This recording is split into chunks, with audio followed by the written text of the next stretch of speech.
Praise the Lord. Dearly beloved sisters and brothers, Father has come once again greeting you all in the name of Jesus. Hallelujah. Today we are on 178th day of Bible pilgrimage. We have reached up to 1st Chronicles chapter 17 and 18.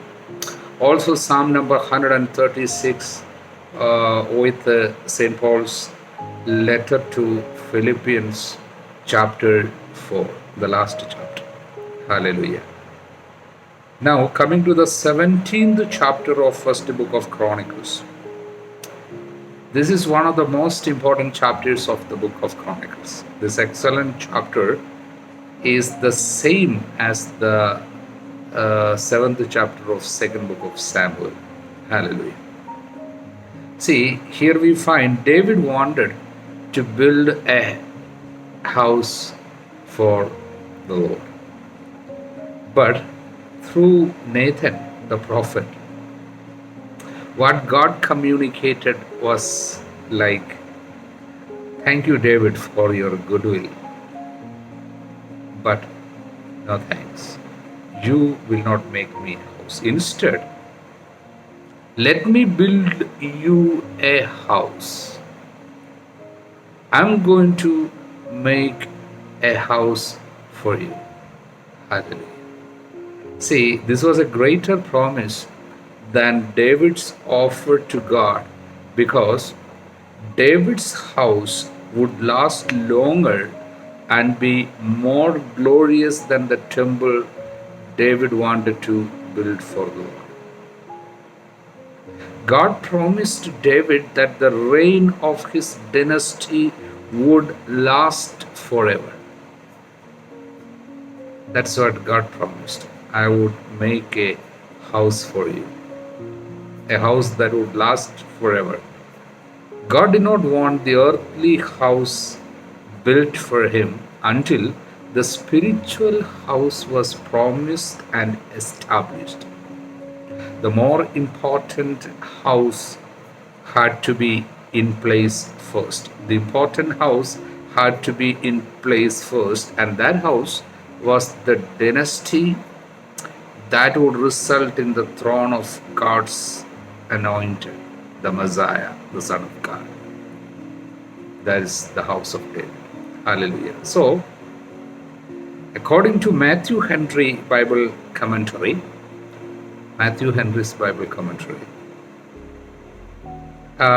two things in general we have in this chapter. The first part, verses 1 to 15, God's gracious acceptance of David's purpose to build him a house, and the promise he made thereupon.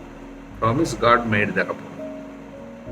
Second part, verse 16 to 27, David's gracious acceptance of God's good promise to build him a house, and the prayer he made thereupon. That is chapter 17. David wanted to make a house for God, but God promises that I will make a house for you. Hallelujah. Then David is making a prayer that what you have promised for me be accomplished for me. Praise the Lord. Hallelujah. Now, coming to chapter 18 of first book of Chronicles. See, we had seen in chapter 17 how David wanted to make a temple for the Lord. To build the temple, one needs two things. First is security in the land.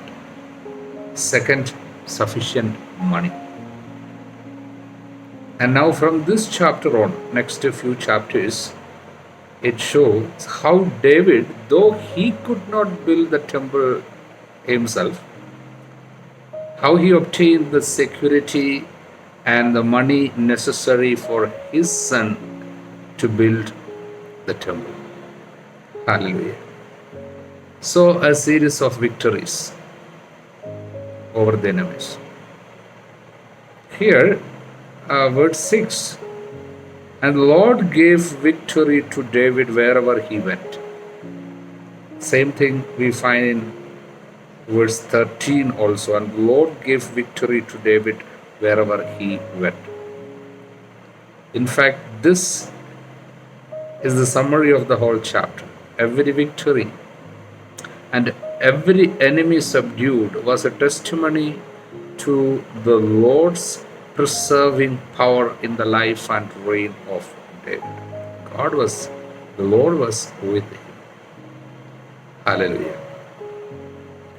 Then in verse 9 onwards we read like this: when Tou, king of Hamath, heard that David had defeated the whole army of Hadadezer, king of Zobah, he sent his son Hadoram to King David to greet him and to congratulate him because he had fought against Hadadezer and defeated him. For Hadadezer had often been at war with Tou. And he sent all sorts of articles of gold, of silver, and of bronze. Verse 11. These also King David dedicated to the Lord, together with the silver and gold which he had carried off from all the nations, from Edom, from Moab, the Ammonites, the Philistines, and the Amalek. Hallelujah. When David received these acclaims from the nations, victories when he received, he dedicated it all to the Lord. It's a beautiful thing. So he knew that the praise and glory belonged to God, not himself. He knew that what he is enjoying is from the Lord. He knew that he is winning battles because God is with him. So he dedicated everything to the Lord. So David could handle success as well as apparent failure. So that is the small chapter 18. God was with him and he constantly dedicated all the glory and all the wealth that comes to him to the Lord. Praise the Lord. All glory to the Lord. Hallelujah. Now we come to meditate on Psalm number 136. It begins like this: Oh, give thanks to the Lord, for he is good, for his steadfast love endures forever. Hallelujah. See, there is something very singular and very striking in the composition of this psalm. That is, the second part of each verse is the same, repeated throughout the psalm. That is, for his steadfast love endures forever, or for his mercy endures forever. In some versions it is his mercy, and other versions it is his steadfast love. All are the same. And this repetition is not only for the beauty of the song, also it's not only as a literature technique, but there's a great message proclaimed loudly, clearly, vividly, that God is merciful and eternally merciful, and that in every particular favor, in every particular blessing, we ought to take notice of the mercy of God, his steadfast love. And it should be the subject of our praise to all eternity. That his mercy, God's mercy and his love, his steadfast love, should be the subject of our praise till eternity. Hallelujah. So this most excellent sentence, that God's mercy endures forever, which is repeated several times here, is magnified above all the truths concerning God, that he is merciful. His mercy endures forever. That is why when we proclaim this truth, that his mercy endures forever, then what happens? When we proclaim this truth, mighty glory of God will be revealed, manifested. That's the truth. Hallelujah. Whenever we proclaim that your steadfast love endures forever, O Lord, Your mercy endures forever. Glory comes, will be manifested. See, there are in fact two signal tokens of divine acceptance with which God owned the signing of this particular sentence. I shall make it clear. There are two places in the Bible we find very clearly when people are proclaiming this sentence that your steadfast love endures forever, miracles happen or mighty glory was manifested. The first is in Solomon's time, 2 Chronicles chapter 5 verse 13. Once Solomon could make the house of the Lord, the temple he constructed, which David wanted to, but he couldn't. But Solomon, his son, could do it. After the construction of the temple, we find when the people sang these words together, that they all sang what? God is good, for his mercy endures forever. 2 Chronicles chapter 5 verse 13. Then the entire house, the temple, was filled with the cloud, the glory of God, the Shekinah we call, the glory of God came down and filled the house. And it was even difficult for the priests to move around and to do the service in the temple. And the second is in Jehoshaphat's time. We read it in 2 Chronicles chapter 20, verses 20 and 21.